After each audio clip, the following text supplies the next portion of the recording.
Hello everyone and welcome back to this Python programming course where you're going to learn everything you need to get started programming in Python. In today's video, we are going to look at polymorphism in object-oriented programming. So let's jump right into it.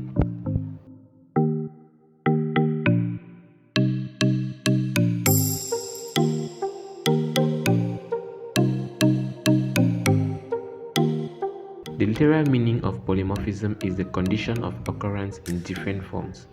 Polymorphism is a very important concept in programming.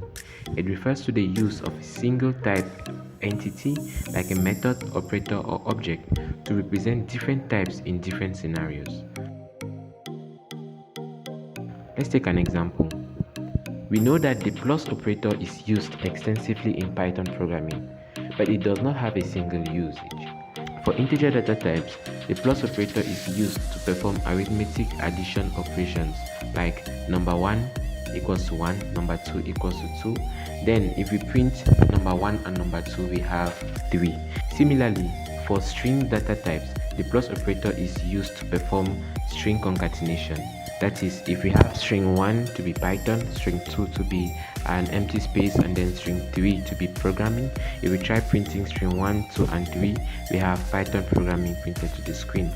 So here we can see that a single operator plus has been used to carry out different operations for distinct data types. This is one of the most important occurrences of polymorphism in Python. Next, we are going to look at function polymorphism in Python.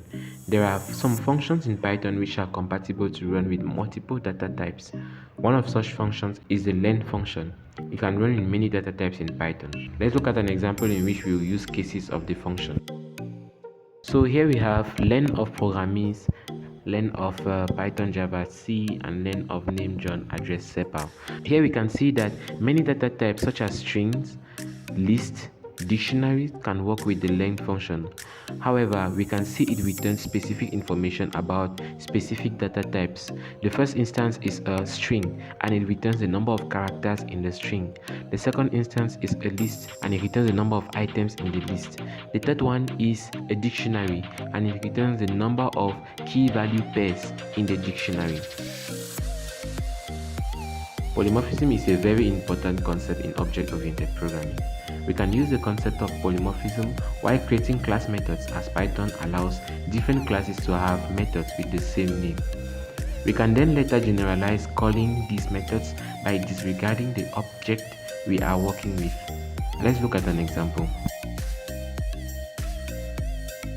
For this example, we have class cat, def init self name age, self name name, self age age, def info self print I am a cat, my name is self.name, I am self.age years old.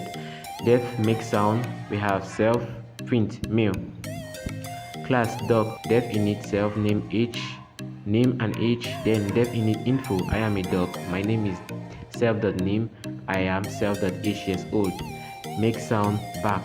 Then we define two objects, cat1 which is of the class cat with kitty and 2 years old, then dog from dog1 from the class dog, fluffy as name and 4 as age. So for animal in cat1 dog1, which this is a tuple, we have animal.info, then animal.makeSound and animal.makeSound again. So if we save this and run, we have I am a cat, my name is Kitty, I am 2 years old, mew mew, I am a dog, my name is Fluffy, I am 4 years old, then back and back.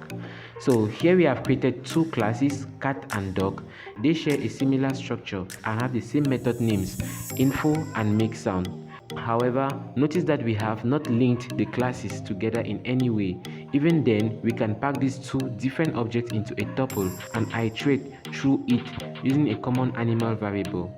So here, polymorphism enables us to use methods in the cat class and in the dog class without having to specify which class we are directly indexing.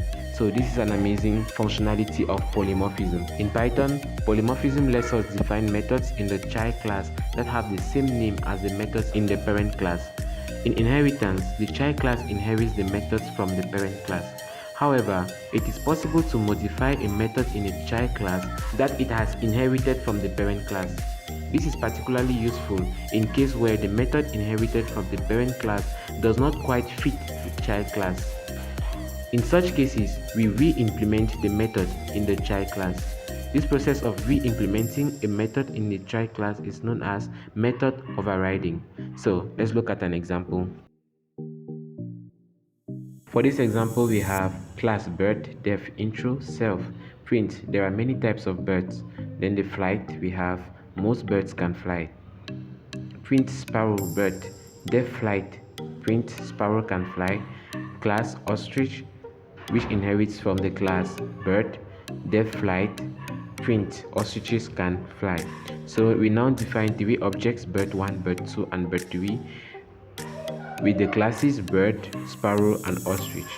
So if we have bird1.intro, bird1.flight, bird2.intro, bird2.flight, and bird3.intro, and bird3.flight. If we save this and run, we have there are many types of birds.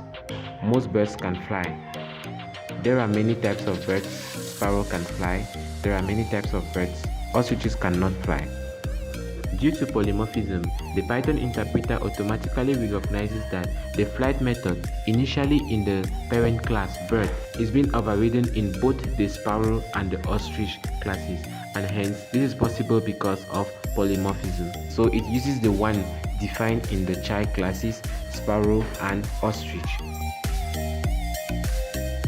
This is basically it for this video, but before we end this video, I am going to paste a practical exercise here for you to keep learning and implementing the concept of polymorphism in object-oriented programming. The link to the solution to the practical exercise is attached in the video description below, but before checking it out, make sure you try writing the code first.